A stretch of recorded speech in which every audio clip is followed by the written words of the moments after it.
la bienvenida a dos queridas amigas. Ellas son Carla Mote. Carla Mote, ya saben, ya conocen a Carla Mote, es una historiadora fantástica. ¿Cómo estás, querida Carla? Hola, hola Jaime, muy contenta. Muchísimas gracias por la invitación. Saludos y saludos a toda la audiencia. Y también tenemos a Sofía Lameiro, que es una activista. ¿Cómo estás, Sofía? Buenas noches. Hola Jaime, buenas noches. Un gusto estar aquí con ustedes, con Carla y con toda la audiencia de Sin Censura. Perfecto. Quiero compartirles esta imagen que se producía hace exactamente 4 años. ¿Nos la pones, Adri? ¿Qué les parece esta imagen?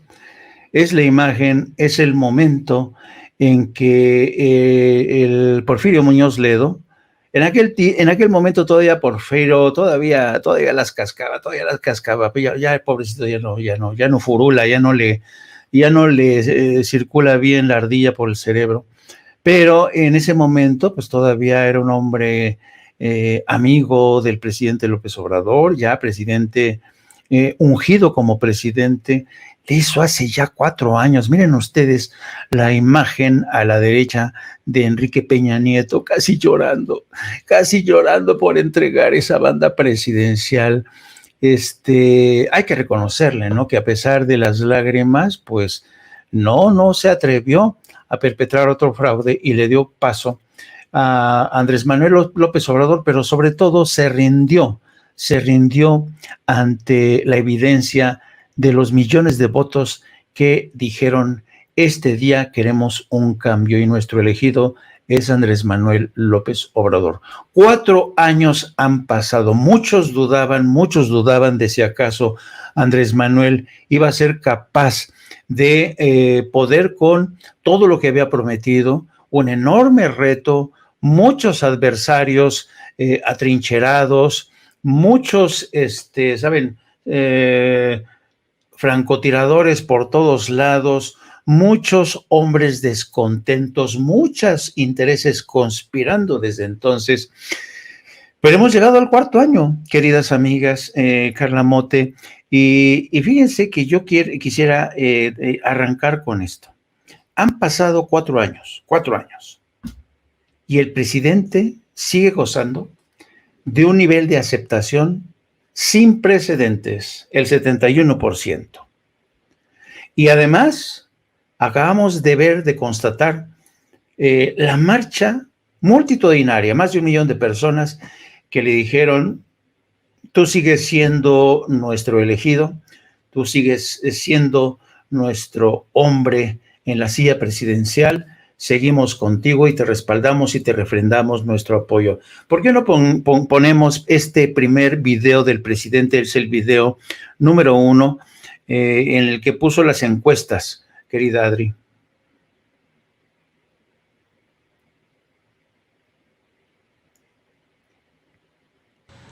Les voy a presumir, les voy a dar a conocer la encuesta de hoy, de la que se hace desde Estados Unidos, una empresa, todos los jueves.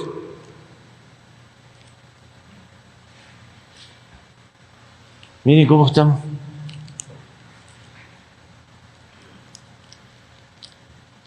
Sigue Modi arriba, pero ya menos. Pero a esto me refiero, de que no hay polarización.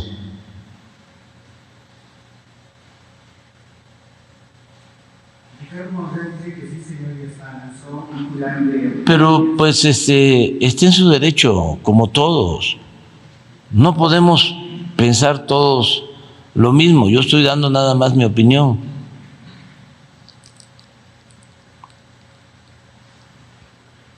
Pero así está.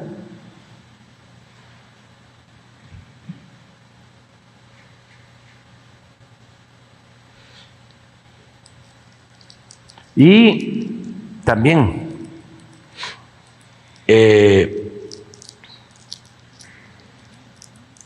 son los sectores a los que estamos apoyando más por humanismo, porque hay que darle más al que tiene menos. La justicia significa eso. No puede haber trato igual entre desiguales. Pero también sectores medios que no son fifís, ni aspirantes a fifís. Porque también no cualquiera puede ser fifí. A ver si consigues la definición de fifí del maestro Taracena, pero cómo narra la actuación de los fifís en contra de Madero. ¿Quiénes eran? Pues estamos hablando de hijos de oligarcas, de hacendados porfiristas,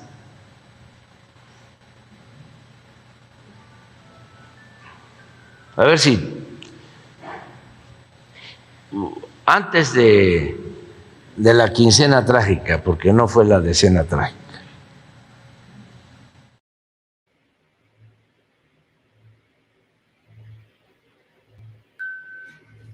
Yo creo que está bien ahí, querida Adri. Querida Carla, ¿qué te parece cómo han pasado rápido estos 4 años, no? Y el presidente sigue gozando de buena salud, me refiero en términos de popularidad, y a pesar de que hoy andaba medio ronco, le escuchábamos chuparse ese caramelo para poder tragar saliva, para aligerar esa voz de cascajo que se cargaba hoy. Pero ¿qué te parece, querida Carla? Tú como historiadora, ¿cómo ves estos 4 años? Uy, es una gran pregunta. Creo que yo, a la luz de cómo observamos la manifestación multitudinaria, inédita en la historia del pasado domingo, y también del mensaje que dio el presidente Andrés Manuel, yo ubico una conciencia por parte del presidente muy profunda de que él encabeza un proyecto que es de largo aliento. Él creo que tiene una profunda conciencia histórica. Yo lo escucho cuando pues prácticamente en cada mañanera hace referencias a personajes históricos para justificar, para tener presentes, digamos, estos momentos como parte de su ejercicio de gobierno. Pues intuyo, observo que el presidente es una persona con mucha conciencia de cómo va a pasar al futuro. Y yo leo esta última manifestación en la que él marcha, que eso es un acontecimiento muy especial, que además pues marca, digamos, estos 4 años, y que yo observo, y yo lo que creo es que inaugura este último periodo como ya casi lo leo como ya haciendo una especie de corte para el final, es decir, no una despedida, sino como una, yo lo esperaría, agudización del proyecto, radicalización, que es una palabra que él ha usado recientemente, y planteando ya lo que viene después. Una cosa muy importante es la forma en la que él abrió su intervención hablando de Francisco y Madero, y refiere esta frase que es muy importante del periodo revolucionario y que es como una de las cosas que tenemos muy presentes las mexicanas y los mexicanos, que es el lema de sufragio efectivo, no reelección. Y cuando él dice pues que él no buscará la reelección, y anuncia también que tampoco su esposa pues buscará ningún cargo público, yo creo que es una declaración de la conciencia que tiene del alto nivel de popularidad, que también es un nivel de popularidad que no habíamos visto, al menos en los sexenios más recientes, y que si bien para poder llevar a cabo la reelección estarían implicados procesos políticos que serían muy complicados, como por ejemplo la reforma constitucional, lo que sí nos deja ver es que es una persona que pues cree en la democracia, cree en que su periodo está marcado por un sexenio que tuvo que haber sentado las bases de un proceso que él piensa y que así lo dice, que es largo y que entonces ese proceso pues tendrá que continuar. Yo creo que el 2024 va a ser clave y para que eso suceda pues efectivamente estos 2 últimos años pues yo creo que ya estamos como pasando a ese periodo ya de cierre de proyectos, de ver lo que falta todavía para que en 2024 pues se opte, se elija democráticamente profundizar el proyecto de la Cuarta Transformación, que es lo que creo que muchas y muchos esperamos. Ya para finalizar, quisiera comentar que esta imagen que ponen de Porfirio Muñoz Ledo entregándole la banda presidencial en el Congreso al presidente Andrés Manuel en 2018, me parece como tan ejemplificadora de cómo cambian las cosas. Nadie, creo, nos habríamos imaginado que Porfirio Muñoz Ledo, un militante histórico de la izquierda, en su momento un liderazgo moral indiscutible, que en ese momento presidía la mesa directiva de la Cámara de Diputados, tendría ese tristísimo destino y además acercándose así abiertamente a figuras opositoras. Ya lo hemos visto compartir mesas con miembros de Movimiento Ciudadano. El día de ayer, si no me equivoco, Porfirio Muñoz Ledo declaró en la Feria Internacional del Libro de Guadalajara que Andrés Manuel pues era un personaje cercano a Hitler, a Cicerón, y lo estaba comparando con dictadores del mundo, diciendo que México se acerca a una tiranía. En verdad está totalmente descolocado. Yo en su favor diría, a diferencia de lo que comentaste, querido Jaime, que Porfirio Muñoz Ledo, yo creo que no es que esté mal de sus facultades, ni que esté chocheando, o que tenga ya un problema de senilidad. Al contrario, yo lo veo muy lúcido, y eso sorprende todavía más, porque si bien en su aspecto físico y en su salud, pues sí tiene ya muy visible esta vejez, yo creo que el señor sigue con una lucidez y está haciendo un acercamiento con estos grupos que nos hablan de que no era el líder moral que pensábamos. Entonces, a 4 años han pasado muchas cosas, y yo me atrevo a decir, y yo lo digo como historiadora y como alguien que observa la vida pública, siempre, pues bueno, en este periodo, a partir de 2018, cada día me despierto con una vorágine de acontecimientos, una vorágine de noticias. Todo el tiempo el presidente y todo el proceso de la Cuarta Transformación está dando de qué hablar, están creándose, digamos, nuevos elementos. Por ejemplo, hoy tenemos lo del salario mínimo, que es importantísimo, y no hay día que haya tregua, ¿no? No es como en los periodos anteriores del neoliberalismo, que pasaba así como que podían en 3 semanas no haber una noticia relevante. Ahora es una tras otra, y un proceso de politización muy profundo que, entre otras cosas, se manifestó también en esta marcha multitudinaria como nunca en la historia que tuvimos el pasado domingo. Entonces, creo que para empezar podría decir eso, que además yo creo que pues otros son el tema de los resultados que se presentaron en el discurso del presidente, pero bueno, al menos a grandes rasgos, pues eso pienso de estos primeros 4 años de la 4T. Pues ya que nuestra querida Carla nos ha puesto en perspectiva estos primeros 4 años, yo quisiera preguntar a nuestra querida Sofía Lameiro lo siguiente.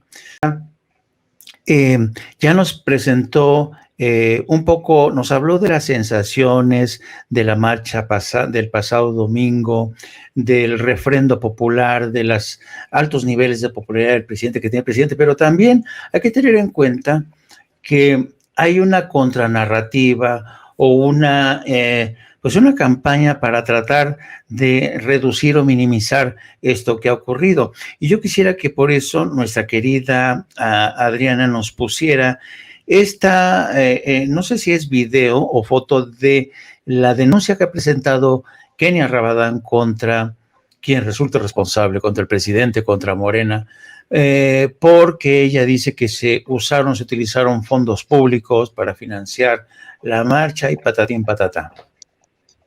López Obrador y sus corcholatas violaron la ley el pasado domingo en la marcha. Usaron recursos públicos de manera ilegal, amenazaron a las personas, acarrearon de manera inhumana. Todo eso se debe de investigar y, por supuesto, se debe sancionar. Por eso hoy he presentado ante el INE esta denuncia en contra del presidente de la República, de Morena y de sus 3 corcholatas. Evidentemente, si no pueden respetar la ley, mucho menos van a poder con el país. ¿Cómo ves, Sofía? ¿Te preocupa? Pues me parece muy bien porque es la primera vez que vemos que la oposición realmente toma una acción legal más allá de una acción mediática o que van a denunciarnos ante un organismo internacional, ¿no? Creo que es la primera vez que los vemos hacer una denuncia formal que parece ser seria, pero que hemos visto, como lo ha declarado Kenia, pues no hay pruebas contundentes sobre este supuesto acarreo y uso de recursos públicos, ¿no? A mí me sigue sorprendiendo que a estas alturas de la Cuarta Transformación, pero sobre todo de conocer al presidente Andrés Manuel, sigan sin entender que realmente hay una base social muy fuerte y muy amplia que respalda al presidente. Y un ejemplo, pues, de esto no solamente es los años durante los cuales el presidente ha convocado a manifestaciones, a plantones, a acciones sociales y políticas, sino que lo hemos visto durante todo este gobierno y además también lo podemos ver con el 71% de aprobación que tiene el presidente, es decir, que hay un amplio porcentaje de la población que coincide con lo que ha planteado la Cuarta Transformación y está de acuerdo con lo que se ha avanzado y con lo que está haciendo el presidente, ¿no? Entonces sigue sorprendiendo que a estas alturas sigan queriendo hablar del acarreo masivo, supuesto acarreo masivo, cuando se demostró que miles de personas fueron por sus medios, acompañaron al presidente, quisieron estar ahí, pues porque simple y llanamente queríamos celebrar la Cuarta Transformación, queríamos respaldar al presidente, pero sobre todo demostrar que hay una actitud de celebración de este avance político, de este avance que lleva el país de escuchar por primera vez a quienes habíamos sido olvidados durante más de 30 años de neoliberalismo, ¿no? Que por primera vez tenemos un representante en uno de los puestos más importantes del país, que es la presidencia, que escucha a la gente, ¿no? Y lo demostró en esa marcha. Y pues creo que es obvio que si hubiera sido, por ejemplo, una marcha que hubiera convocado Enrique Peña Nieto, no creo que hubieran tenido una respuesta tan gigante como la que tuvo el presidente, ¿no? Incluso Peña Nieto ni siquiera se atrevía a pararse en algunos espacios públicos porque sabía que lo iban a abuchear o le iban a hacer algún tipo de desplante, ¿no? Y todos los espacios en los que aparecía, los gobiernos anteriores, pues eran espacios controlados, ¿no? Creo que desgraciadamente la oposición sigue utilizando este tema del acarreo sin entender realmente lo que conlleva y las dinámicas que conllevan el acarreo, pero bueno, siguen en esta ilusión de que realmente hay un uso incorrecto de los recursos públicos, pero que no entienden lo que significa este movimiento social y esto que ha llamado a miles de personas a participar de alguna forma u otra, ya sea incluso a través de redes sociales o a través de algo de sus vecinos, de platicarlo. Y creo que algo bien interesante que mencionaba el presidente en la mañanera es que pues se tendía a decir desde parte de la oposición que hay una polarización, ¿no? Y el presidente muy, muy atinadamente dice, no hay polarización, hay una politización.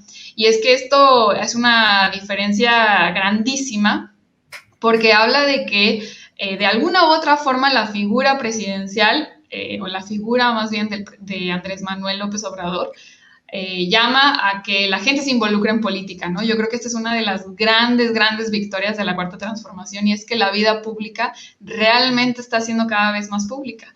Miles de personas se están atreviendo a participar y a opinar políticamente porque estando a favor o en contra de Andrés Manuel López Obrador o de la Cuarta Transformación, están participando, organizándose, hablando, diciendo, y es algo que antes no teníamos, ¿no? Incluso la gente decía, no, yo no me meto en política, no me interesa, yo no me involucro, ¿no? Y ahora la gente se involucra por alguna u otra razón, se están involucrando, y creo que esta es una victoria que no podemos dejar pasar y que me parece que es invaluable porque va a marcar un cambio histórico en lo que siga después de este gobierno para la vida pública del país.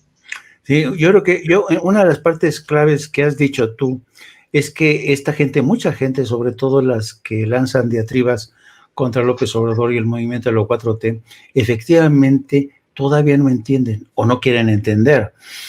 Y lo interesante del caso es que incluso algunos ya se tropiezan unos con otros en esta suerte de malabarismo retórico que hemos visto en el curso de las últimas horas a través de medios en que parece ser que no terminan de ponerse de acuerdo ellos mismos, quienes denostan a la 4T y a López Obrador.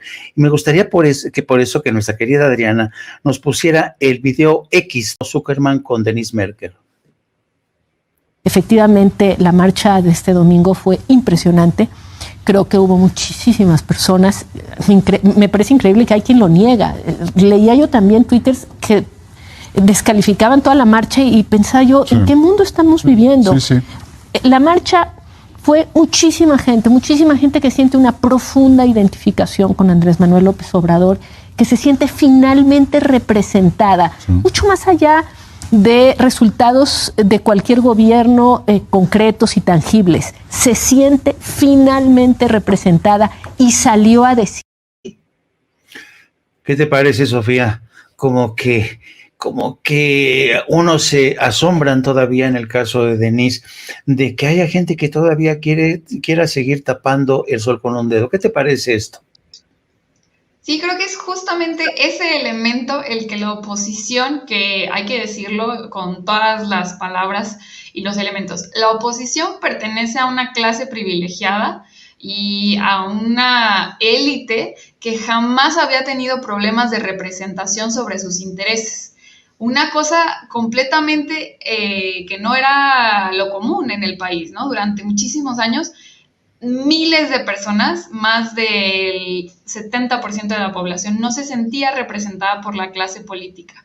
Entonces, por eso ellos no entienden lo importante y lo valuable que es que por primera vez vean a una persona que los representa y les llama y les escucha y les constantemente da retroalimentación, les dice todas las contradicciones que hay en el poder, pero sobre todo las dificultades que hay en el poder, pero sobre todo creo que esa es la más importante, es que el presidente les cumple. O sea, las promesas de campaña principales de Andrés Manuel López Obrador se están cumpliendo al día de hoy y eso creo que le llama mucho a la gente porque rompió una idea que se había construido durante 30 años de que era imposible cumplir las promesas de campaña. Y eso era la lógica que había para gobernar, ¿no? Se prometía lo que fuera con tal de ganar, pero no se cumplía, ¿no? O se cumplía solamente un porcentaje chiquitito. Y ahora por primera vez vemos que las promesas de campaña se están cumpliendo y realmente se está pudiendo hacer incluso más, ¿no? Tuvimos obviamente ciertas dificultades sobre el plan de gobierno que tenía el presidente por el tema de la pandemia, pero incluso a pesar de esas dificultades, que no hay que minimizarlo porque es una cuestión que se enfrentan todos los gobiernos del mundo, a pesar de eso se ha logrado cumplir con las promesas principales y más aclamadas de la población. Una de ellas siendo los programas sociales, especialmente el de la pensión para adultos mayores, el tema de los salarios para los altos funcionarios que se acabó, todo el tema de las prestaciones que tenían y los gastos desquiciados que había en los congresos y en el poder legislativo, también en el poder ejecutivo, desgraciadamente en el poder judicial todavía no se termina de cumplir esa promesa, pero pues por la división de poderes ahí no nos podemos meter, pero ahí van, ¿no? El tema del salario mínimo, el tema de la representación en ciertos espacios de mujeres, también el tema de una dinámica de gobierno que fuera súper diferente, una dinámica de gobierno que fuera a partir de la humildad y del servir a la gente, y creo que esto pues es algo que no habíamos vivido, pero también que pensábamos que era imposible, ¿no? Y por eso creo que la oposición no lo logra entender, porque le parece una locura que la gente se sienta tan identificada con un gobierno cuando pues para ellos pues siempre habían estado representados de alguna u otra forma en el poder, ¿no? Siempre habían tenido algún diputado, algún senador, o incluso pues tuvieron un presidente, varios presidentes que los representaban y representaban sus intereses, obviamente, ¿no? Porque el poder lo habían concretado ellos nada más, ¿no? Entonces creo que pues para ellos sigue siendo una locura, pero pues para la mayoría de la población, y que por primera vez nos estamos movilizando, nos estamos organizando y estamos participando cada vez más, pues esto es importantísimo y esperemos que pues siga siendo así en los siguientes gobiernos, pero pues sobre todo durante este gobierno vamos a seguir respaldándolo y aprobándolo, porque sigue manteniendo esas promesas principales, ¿no? Sí, fíjate que esta reflexión que haces, querida Sofía, sobre el hecho de que Andrés Manuel López Obrador es un presidente que ha cumplido, me recuerda me refiero a los viejos políticos, o los políticos de antes del PRI y del PAN, me recuerdan a los viejos cines de barrio que siempre te embaucaban y te decían, este fin de semana les vamos a poner la película de Ben-Hur, y todo el mundo se emocionaba, se apelotonaba frente al cine, entraba para ver a Ben-Hur, y cuando ya iba a empezar, les cambiaban la película, les ponían una película chafaldrana, así eran los políticos de antes, y la gente por eso se decepcionaba, y la gente antes votaba a sabiendas de que los políticos los iban a traicionar, no les iban a cumplir, pero realmente es reconfortante, tienes razón, el hecho de que el presidente haya cumplido cabalmente con todas y cada una de las promesas, y yo creo que hasta más. Hay cosas por hacer, es cierto, pero mira, para el lugar donde estábamos, yo me acuerdo muchísimo que en su gira por Estados Unidos, Enrique Peña Nieto prometió, cuando era candidato del PRI, que él iba a poner la pensión universal para los ancianos, para la tercera edad, prometió que iba a haber salud para todos, universal también, y ni una ni cosa, prometió que íbamos a crecer al 7%, fíjate nada más, y nunca pasamos del 2%, así es que hay gran diferencia entre los gobiernos del PAN, del PRI y de Andrés Manuel López Obrador. Carla, tú hacías mención hace rato, la importancia que representa el anuncio de hoy del aumento salarial. Yo creo que es realmente un anuncio de gran alcance, es un anuncio que realmente no veíamos hace muchos años. Para la gente que hacer un poco de memoria, yo creo que entre la década de los 50 y los 70, que es digamos la que se considera la época dorada, México pues tenía niveles salariales buenos, había una clase media que se iba consolidando, pero después vino la década de los 80 con el boom petrolero y luego la caída de los precios del petróleo.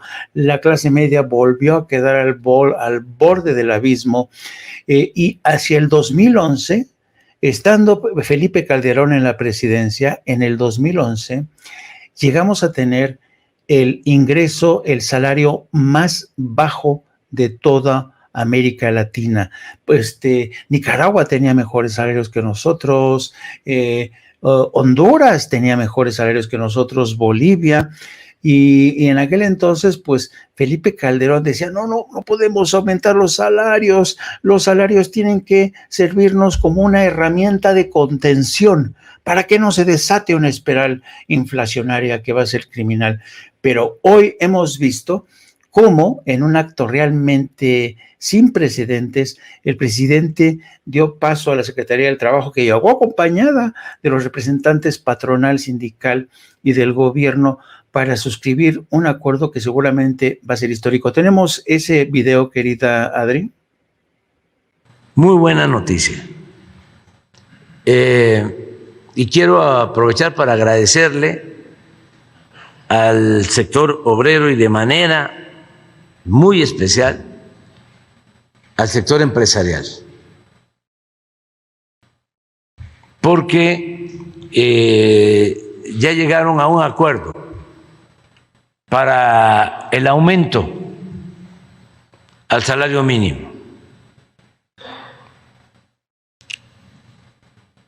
Hoy muy temprano se reunieron y hay consenso. Es decir,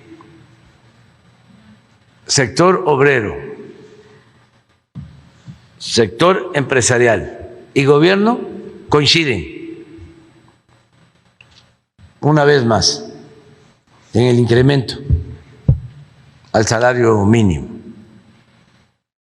Vamos a invitarlos porque me informó la secretaria de Trabajo que se iban a reunir y les dije, si no están muy lejos, vengan aquí y explíquennos y escuchemos a un representante del sector obrero, un representante del sector empresarial y a la secretaria que nos informe en qué consiste el arreglo.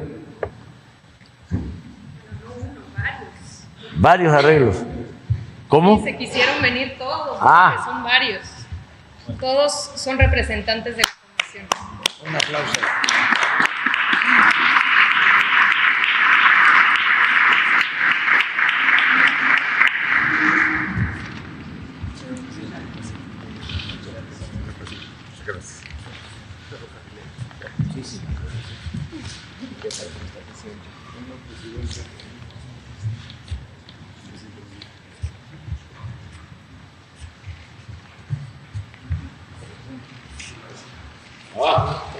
Choco. A ver. Muchas gracias. Muchísimas gracias, presidente.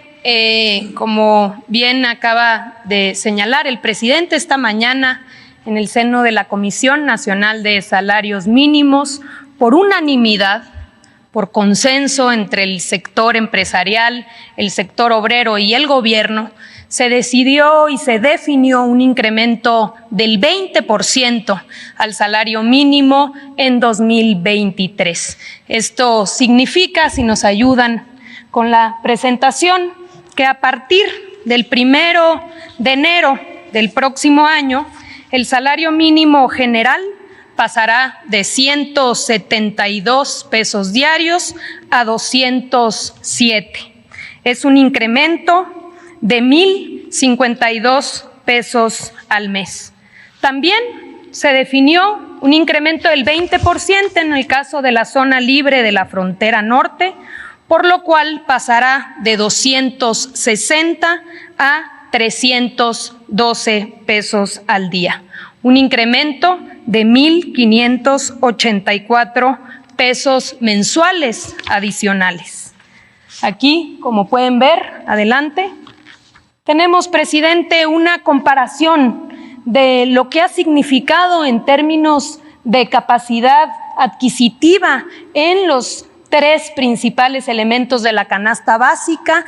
En esta política consistente ya llevamos, es el quinto incremento importante que se realiza en la CONASAMI. Como podemos ver en el caso de frijol, hemos pasado de 3 a 5 kilos el poder adquisitivo de una mujer, hombre, trabajador que gana salario mínimo. En el caso del huevo, de 3.2 a 4.6, y en el caso de la tortilla, de 6.5 a 10.2. Ello, a pesar de la inflación, hemos venido avanzando en la recuperación del salario mínimo. Adelante. Presidente, informarles que 6.4 millones de trabajadores serán beneficiados con esta política. Es decir, que a partir del 1 de enero se incrementará su poder adquisitivo y con ello también dará dinamismo a la economía local, al mercado interno, y se apoyará no solamente directamente a los trabajadores, sino a sus familias. Adelante. Aquí, presidente, mostrarle esta gráfica que es muy interesante. En 2020, que es cuando tenemos ya empezamos este monitoreo, si nos comparamos con los países, con 135 países que llevan este tipo de registro de salarios mínimos, en 2020 nos encontrábamos en el lugar 85. hemos venido avanzando. Hoy, presidente, con el incremento para 2023, vamos a avanzar a la posición número 50 respecto a los 135 países que tienen este registro. Adelante. Y finalmente, aquí la gráfica que muestra la recuperación a partir de el año en el que llegamos, en el que llegó usted y que por consenso con los sectores hemos venido recuperando el poder adquisitivo que se perdió durante 40 años. Con el incremento de este año habremos recuperado el 90% del poder adquisitivo comparado de 2018 a 2023. Ese es el informe, presidente. Si le parece bien, daríamos paso a darle la palabra. Hoy nos acompañan los... Pues ahí tenemos esta intervención de Luisa María Alcalde, una secretaria de Estado realmente bastante eficaz. Pero es interesante el mapa, el panorama que pinta, ¿no, Carla? Sí, muy interesante y muy importante. Yo creo que este tipo de decisiones, de acuerdos, que en este caso es un acuerdo con diferentes sectores, son justamente los que dan cuerpo a este principio de primero los pobres. Y en términos laborales, yo creo que esto cambia la vida de muchas familias. Por ahí hay opiniones de detractores que decían que ya nadie gana salarios mínimos, que eso no sirve de nada. Yo no sé en qué país viven, pero hay muchos oficios en los que se paga a través de salarios mínimos y esto tiene implicaciones muy importantes para muchas familias. Y yo estaba pensando, por ejemplo, en otras iniciativas y también medidas que se han tomado en términos laborales que son igual de importantes. Por ejemplo, el fin del outsourcing, que digamos eso es también una modificación que implica otra visión del trabajo, que es quitar, digamos, esta terciarización que se había incorporado en el modelo neoliberal y que afectaba a muchísimas personas de diferentes sectores, digamos, aquí tanto de clases bajas como de clase media, y que pues fue un avance importantísimo. Y otra también que yo creo que se recuerda menos, pero a mí me parece muy importante, que es la ley de trabajadoras del hogar, en donde hay una obligación por parte de la persona que contrata para que las trabajadoras del hogar tengan los mínimos beneficios que debe tener todo trabajador, porque es uno de los oficios que se encontraba, y yo creo que en muchos casos todavía, lo cual siempre se debe de denunciar y no puede ser posible, uno de los oficios en los que las personas que, por cierto, son mayoritariamente mujeres, apabullante mayoría de mujeres, pues en unas condiciones de vulnerabilidad y precariedad que son, yo creo que de las peores. Es como incluso una nueva esclavitud moderna que con esta ley de trabajadores del hogar se busca acabar, ¿no?, con este modelo. Y otro que no ha logrado todavía ser aprobado, pero que al menos ya pasó, digamos, el primer filtro de la Cámara de Senadores, pasó a la de Diputados y se ha retrasado su aprobación, pero que es muy importante, es el tema de las vacaciones. Sí. En México los trabajadores y las trabajadoras somos de los que más horas a la semana trabajamos en todo el mundo, lo cual sí es necesario decirlo, eso no implica que haya más productividad, yo diría que por el contrario. Y pues esta ley busca ampliar el número de vacaciones a las que tendrá derecho una persona trabajadora al año. Esperamos que se pueda llegar a este acuerdo porque ha habido pues organizaciones patronales que están en contra. Lo que dicen es que debería de ser paulatino, ¿no? Que no sean los 20 días de un jalón, sino que poco a poco vayan aumentando. Yo creo que hay mucha resistencia de las empresas porque el modelo mexicano, pues, ha permitido la explotación de la clase trabajadora. Por eso medidas como esta del salario mínimo son tan importantes y yo diría que como parte, pues, de un proyecto que justo tiene esa misión y esa consigna de que el trabajo público y las políticas que se emprenden, pues deben mejorar la vida de las personas más pobres. Y es algo que yo también siempre quiero puntualizar, que por un proceso de feminización de la pobreza, entre las personas pobres, las mujeres son las más empobrecidas, y por eso las políticas que benefician a este sector benefician mayoritariamente a las mujeres, con medidas como esta, entre otras, pues también evidentemente los programas sociales.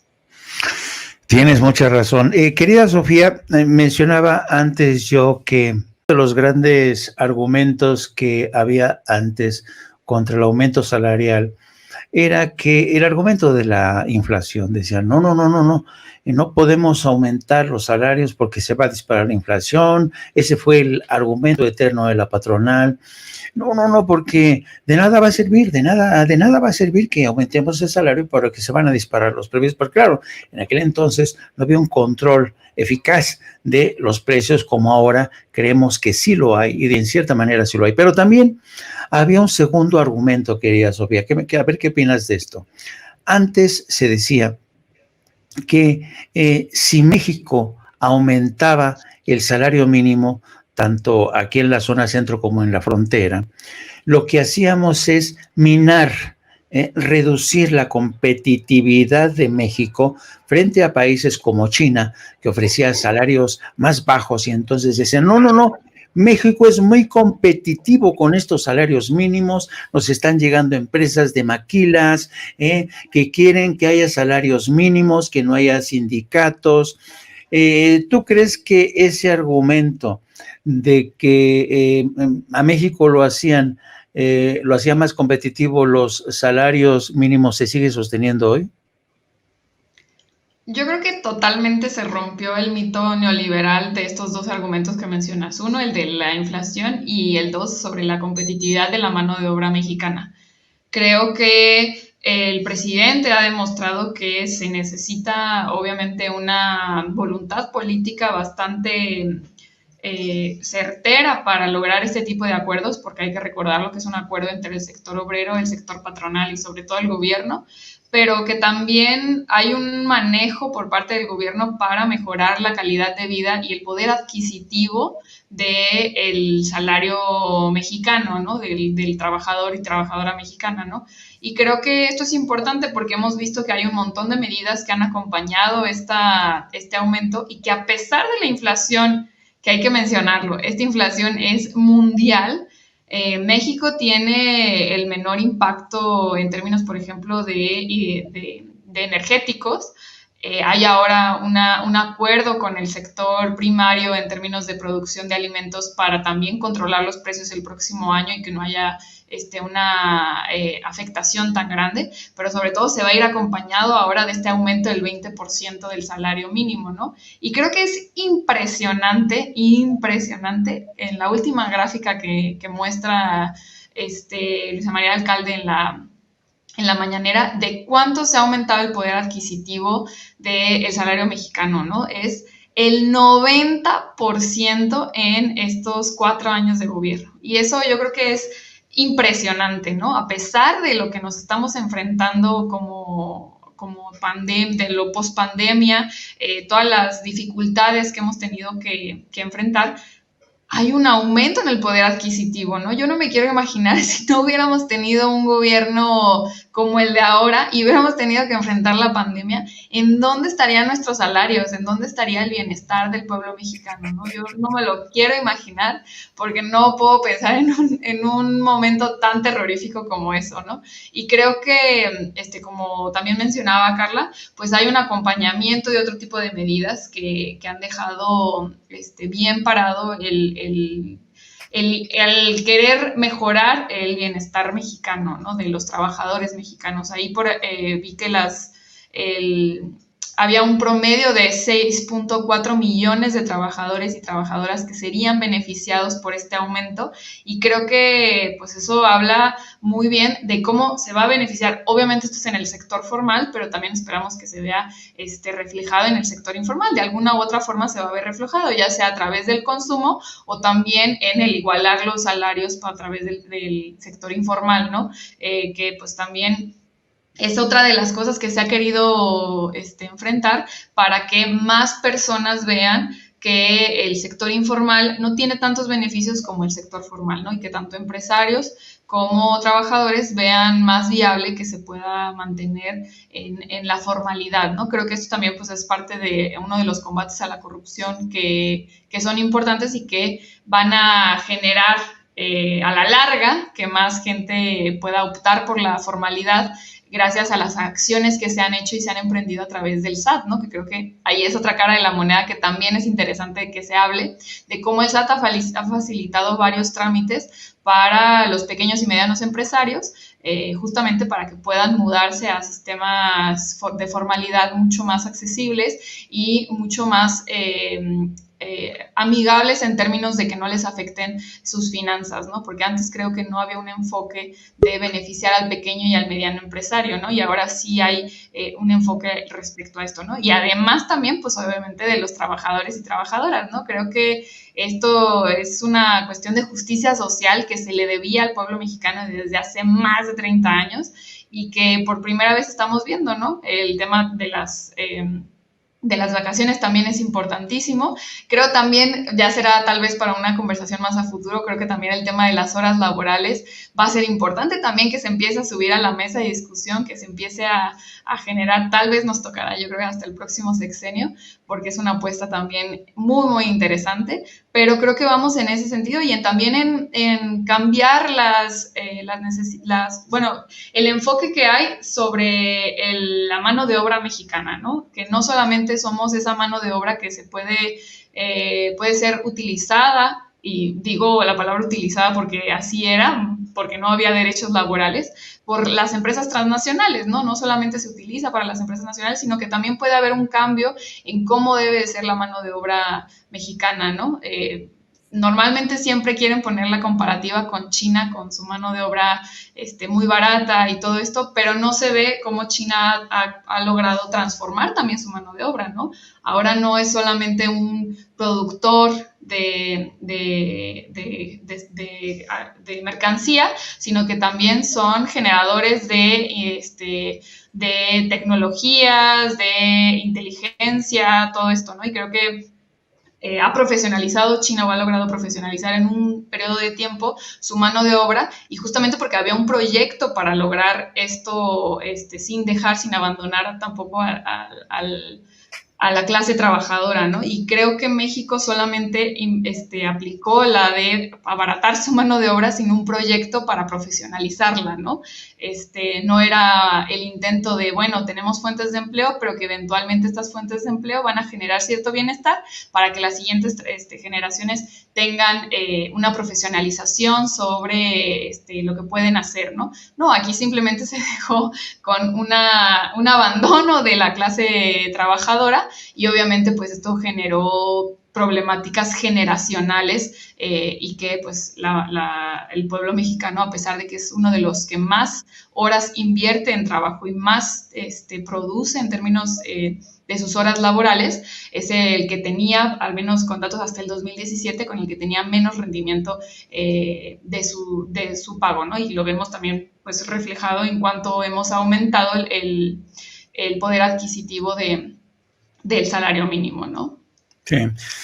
Realmente es interesante estos diálogos, este diálogo circular, como dice López Obrador, porque fíjense, una reflexión para terminar, querida Carla, querida Sofía. Yo recuerdo mucho que alguna vez Felipe González, es jefe de gobierno español y uno de los protagonistas claves de la transición a la democracia en España, reconocía que una de las claves fundamentales del proceso de la transición de España a la democracia fue el acuerdo entre sindicatos, gobiernos y partidos políticos para alcanzar un acuerdo de crecimiento y de salarios mínimos. Para que vean cómo este tipo de acuerdos, que desde mi punto de vista tienen que formar parte tienen que formar parte indiscutible de este gran pacto social que se necesita para avanzar hacia un proceso democrático, como un simple acuerdo, retiro la palabra simple, como un acuerdo tan trascendental en materia de salarios puede facilitar la transición en un país como es el caso de México.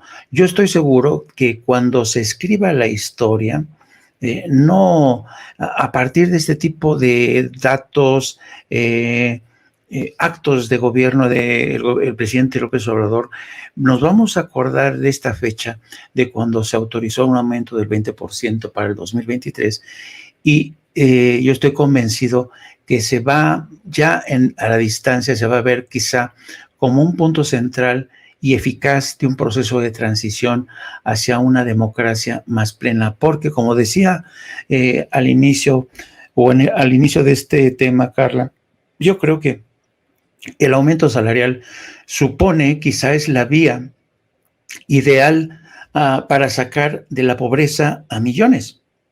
Entonces, yo creo que aunque a veces este tipo de temas no suelen ser muy sexys para la prensa, no le conceden grande espacio, con el tiempo se va a demostrar que quizá lo ocurrido hoy tiene un carácter tan histórico como trascendental. No sé si ustedes estén de acuerdo, querida Carla.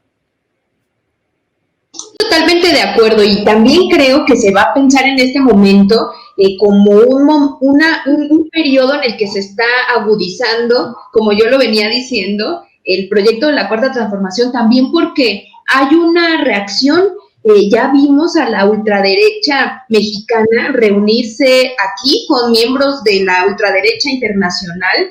Vimos pues como cerrar filas por parte de los opositores, que tenemos que decirlo, y como lo dice el presidente Andrés Manuel, a mí me parece la manera más adecuada y certera de hacerlo. Son contrincantes, pero es porque son conservadores. Buscan conservar estructuras de la oligarquía neoliberal. Por ejemplo, cuando ellos dicen defender al INE, ahí hay una de las demandas que tienen como más claras, en donde podemos ver su conservadurismo, porque creen que es una institución que no se debe de tocar, que no se debe de modificar, que no se toca, es lo que dicen. Por eso cuando vemos medidas como esta, como el aumento del salario mínimo en un porcentaje que es muy grande, porque no había habido ese tipo de aumentos, como fue una de las promesas de la campaña, también están enmarcadas en este contexto en el que se está viendo, ¿no?, cómo estos principios pues tienen que ser los ejes rectores del proyecto. Por eso yo insisto y lo voy a seguir diciendo, y creo que es algo que tenemos que estar observando y estar midiendo, cómo se radicaliza el proceso, cómo se empiezan a agudizar las medidas en esta recta final, al menos del sexenio, con miras a que el próximo pues haya una radicalización del proyecto de la Cuarta Transformación. Entonces, sí, efectivamente yo creo que se va a recordar así en el futuro, y tenemos que enmarcarlo pues en muchas cosas que están sucediendo, entre ellas el conservadurismo que busca fortalecerse. ¿Y a ti qué te parece, querida Sofía? ¿Realmente podemos hablar de este acuerdo, el de hoy, como un signo de que las cosas van en buena dirección? Me refiero, si queremos por lo menos terminar con estos regímenes de esclavitud para la clase trabajadora y para sacar de la pobreza a millones de gentes. Yo estoy convencida de que este tipo de acuerdos demuestran que la voluntad política marca de manera sustancial qué se puede y qué no se puede hacer en un gobierno, ¿no? O qué se puede o no se puede hacer para mejorar la vida de la gente, ¿no? Al final del día, algo básico es que solamente a partir del trabajo se puede sacar de la pobreza a la gente. Pero sobre todo no significa cualquier tipo de trabajo, ¿no? Esto no es como el mito neoliberal que nos hicieron creer, ¿no? Hay que tener trabajo digno y sobre todo, o sea, el trabajo engloba muchas otras cosas que permiten a la gente salir de estas líneas de pobreza, ¿no? Y creo que el demostrar que se puede aumentar el salario mínimo a través del diálogo, de sentar en la mesa estos sectores que eran importantes, sentar y decirles, ¿saben qué? Queremos generar este tipo de acuerdos, esto es algo sustancial y se ha logrado, ¿no? Como tú bien lo decías, es algo que es histórico y que se va a recordar como esta negociación, por decirlo de alguna forma, que se logró y que se está logrando y que se ha generado año tras año, ¿no? Y que demuestra que también el sector empresarial tiene una confianza en el presidente y en el gobierno, en la Cuarta Transformación, porque si no, no estarían haciendo ni estarían aprobando este tipo de acuerdos, ¿no? La comisión del salario mínimo, pues es justamente la que se encarga de sentar a las partes interesadas, ¿no? El sector obrero y el sector empresarial, y generar un acuerdo en el que también pues el gobierno funge el papel de ser el mediador, ¿no? Y de decir, bueno, se necesita esto para poder seguir sacando a más personas de la pobreza, para poder ir acompañando este tipo de dinámicas y generar también bienestar en el país, ¿no? Porque hay que recordar que, como bien dice el presidente, todos se benefician de mejorar al país, ¿no? El tener programas sociales, el aumentar el salario mínimo, el tener un combate a la corrupción, beneficia a todos, incluso si, por ejemplo, un sector de la población no recibe los programas sociales, de forma indirecta va a ser beneficiado. ¿Por qué? Porque en la medida en la que generamos bienestar, también generamos bienestar para todas las clases sociales, en términos, por ejemplo, de que si hay menos pobreza, sabemos que hay menos delincuencia, y obviamente esto beneficia a las clases más altas, porque tampoco tienen que enfrentarse a índices de delincuencia tan altos, ¿no? Porque pues les afecta también, ¿no? Y creo que de alguna u otra forma, pues estamos todos en el país siendo beneficiados, y eventualmente pues estas medidas van a generar a largo plazo también que no haya un abuso, que no haya un retroceso tan sencillo en estos avances que se han logrado, ¿no? Ya hablábamos del salario mínimo, hablamos sobre las mejores condiciones que hay laborales, que se están recuperando también sectores olvidados, como por ejemplo el tema de las pensiones, el tema de las trabajadoras del hogar, el tema de los jóvenes, que es tan importante, los jóvenes que habían sido olvidados para no estudiar, para no trabajar, ni darles oportunidades de empleo. Pero también creo, por ejemplo, el tema del bienestar de salud, que también había sido olvidado y que acompaña directamente el bienestar de la gente, en términos de que pues, no se tengan que endeudar para poder acceder a un tratamiento médico, que no tengan que poder estar teniendo que trasladarse tantísimo para poder ir a atenderse al hospital. Y creo que todo este tipo de medidas están logrando que haya pues un avance, pero sobre todo que nos demuestran que tanto el sentarse a discutir con los sectores involucrados, pues pueden generar una gran cantidad de avances, ¿no? Y que además, creo que, como decíamos, nos demuestra lo poco que estaban haciendo los gobiernos neoliberales para mejorar la vida de la gente, ¿no? Y que uno piensa, bueno, tan sencillo era como sentarse a hablar entre un sector y otro sector, y ni eso pudieron hacer los gobiernos neoliberales, ni sentarse a negociar y ayudar a un sector pudieron hacer, prefirieron, y eso es lo que yo creo que nos explota el cerebro cuando lo pensamos, prefirieron ponerse a robar y ni siquiera darle ciertas concesiones básicas y elementales al pueblo mexicano, y preferían de verdad olvidarse por completo y ponerse a robar de manera estrepitosa, ¿no? Y bueno, pues ahora espero que esto quede como algo que sí recordemos constantemente, que yo creo que la población mexicana lo recuerda bastante, y que también haya un sector de la población que se siente, bueno, no tan identificado con este gobierno, pero pues que también se recuerde que pues esos viejos cascajos que ahora quieren volver al poder, pues también fueron los que no dieron ni hicieron nada, absolutamente nada. Coincido contigo, ese viejo cascajo que ya no regrese, querida Sofía. Querida Sofía, ¿por qué no nos dices cómo te puede seguir la gente de Sin Censura para estar pendiente de tus actividades? Muchísimas gracias de nuevo por el espacio, Jaime. Muy contenta de estar aquí en Sin Censura con Carla, contigo y con toda la audiencia. A mí me pueden encontrar en Twitter como Sofía No Sabía, y en Facebook, Instagram y YouTube como Sofía Lameiro Díaz. Carla, ¿cómo te puede seguir la gente, querida amiga? Bueno, pues estoy muy agradecida por la invitación, como siempre. Sofía, un gusto siempre platicar contigo y también contigo, Jaime. Yo estoy en Twitter como @CarlaMote, Mote con doble T, y aprovecho también para invitarles a conocer y a leer la revista Sentido Común. Ahí yo escribo mensualmente, pero hay columnas de opinión diarias y además mensualmente el número temático, y la verdad es que es una revista muy, muy interesante. La recomiendo mucho. Muchas gracias por la invitación. Un abrazo, amigas, y hasta la otra. Hasta luego. Chao, chao, bambinas. Amigos, amigas, regresamos en breve, pero mientras seguimos hablando sin pelos en la lengua, sin censura, usted puede suscribirse a nuestros 3 principales canales en YouTube. Sin Censura Media, en donde tenemos más de 1,600,000 suscriptores, Sin Censura TV, en donde tenemos más de 1 millón de suscriptores, y en Sin Censura Presenta, en donde queremos llegar muy pronto a los 100,000 suscriptores. Si usted ya está inscrito en Sin Censura Media, suscríbase en Sin Censura TV. Si ya está suscrito en Sin Censura TV y Sin Censura Media, suscríbase a Sin Censura Presenta.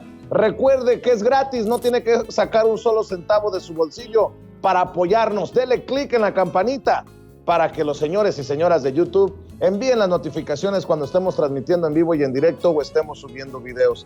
También nos puede seguir en Twitter en @Vicente Serrano y hasta en Instagram.